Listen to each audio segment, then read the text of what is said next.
Hi guys, welcome back. We're going to cover more on slope-intercept form.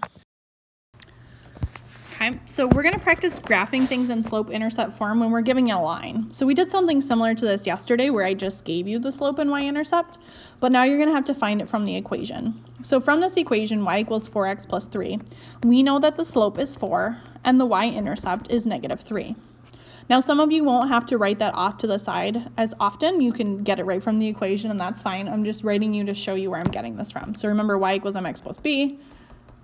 Okay, the m is always in front of the x. The b is the leftover number. We do always plot the y-intercept first, so we're going to plot negative 3 here. Okay, and then my slope tells me it's 4 over 1 because any whole number is over 1. So I'm going to go up 4, 1, 2, 3, 4 over 1. And we'll plot that point there. I could do it again if I wanted to, up 4 over 1, just to get a nice comprehensive line. Okay. And our line should be covering like our entire graph. We should have our little arrows at the end just to make sure that we're doing all those things. We shouldn't have like a tiny one, like just like right here, right? Make it fill up the whole graph that you're writing in, okay? So go ahead, why don't you try to graph that one on your own? Okay.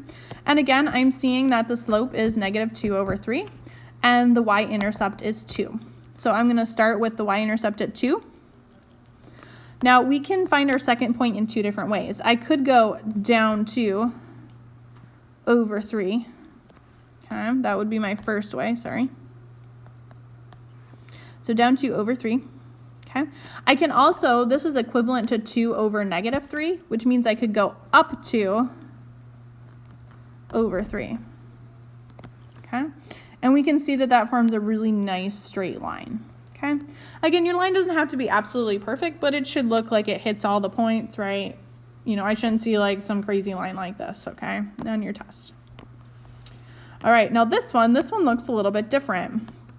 This equation is in standard form, not slope-intercept form.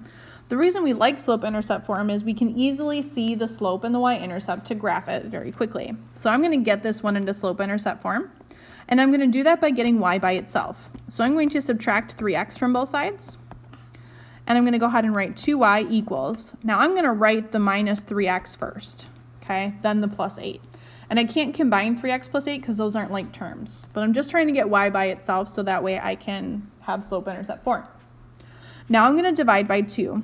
Now we could divide this entire side by 2, but that's not super helpful in slope-intercept form. So I can divide each chunk by 2. That means the same thing. Okay, so this cancels to be y. Negative 3 halves doesn't reduce, but 8 over 2 does reduce to 4. So I now have the equation y equals negative 3 halves x plus 4. So now I can graph it. So I'm going to graph a positive 4 for my y-intercept. And then I'm going to go down 3 over 2 to find my next point. And then I would go ahead and draw my line. Again, noticing it's taking up most of my graph. I have little arrows at each end. It's nice and pretty. Okay. All right, let's move on to the next one here. So we're going to rent a van, and the moving company is going to charge us $30 plus 50 cents per mile. We want to write an equation that represents the cost as a function of the number of miles. So I know I'm going to have it in some form of y equals mx plus b, because that's kind of the chapter we're in. Okay.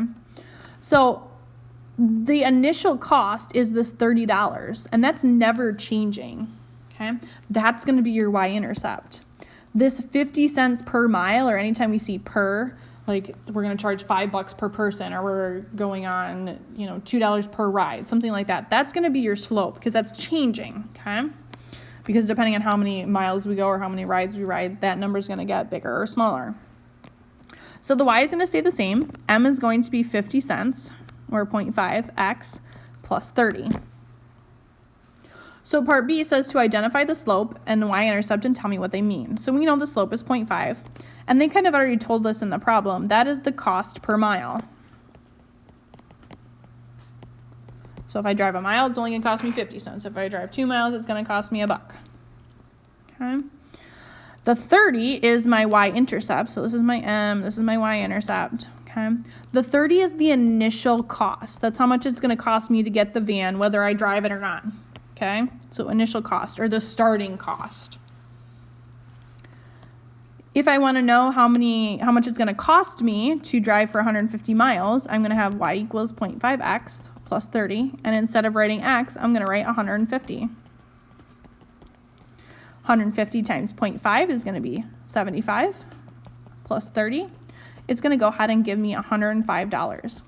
So x is the number of miles and y is the total cost. And so if we're given a number of miles, we can figure out how much it's going to cost us for the van. Hope you have a wonderful day, and we'll see you later. Bye.